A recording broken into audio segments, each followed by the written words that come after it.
Yeah, so the biggest thing for me is just the knowledge sharing amongst the coaches. You know, there's no bad coaches; they just lack knowledge. So if you can pass on some information that somebody else can use, and then also just to get coaches to start sharing knowledge.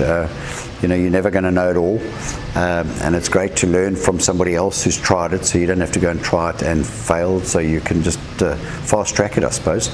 And then amongst coaches, you often come up with the same challenges. So if you deal with somebody who's had a similar challenge, or you can share your experience, you know, it's a good way of learning. Yeah, so that's been most of what's been achieved here today. Yeah, so I think it's a little bit like playing in a way where you need a little bit of luck of the draw, you know, and you excel and somebody takes notice and you climb up the ladder, you know. So yeah, I've had a lot of learning experiences, dealt with a lot of coaches around the world, and you know, you're better for it. And then the number of people that you reach out to, and the lives that you touch in your journey as coaching. It's quite rewarding, where you go somewhere and you bump into somebody and I remember this and remember that, and you know, so it's wonderful. And then, you know, when here and there where you find a player that you know that you've had a marked impact on his career, where he's excelled somewhere, it's really a satisfying business to be in. Yeah, so I think every sport has its pros and cons.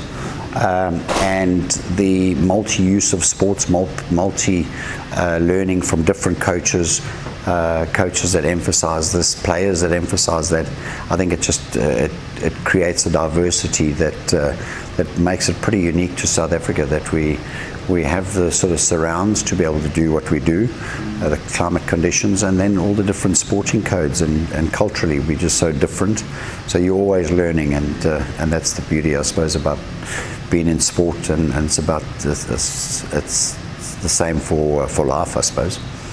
Yeah, I think it's enormous, and I think that's where we still, through the schooling system, we need to invest into our teachers, because they're natural coaches. They know how to teach, and that's a big part of it. But again, you know, you're wanting to instill those skills into the kids at a very young age, because once they've got the skill, then they can add to it, you know. And what often happens is that kids think they're doing the thing right, and they keep practicing, but they're doing the wrong thing, and it has a completely negative effect on those kids. So to be able to help coaches with knowledge is huge for me.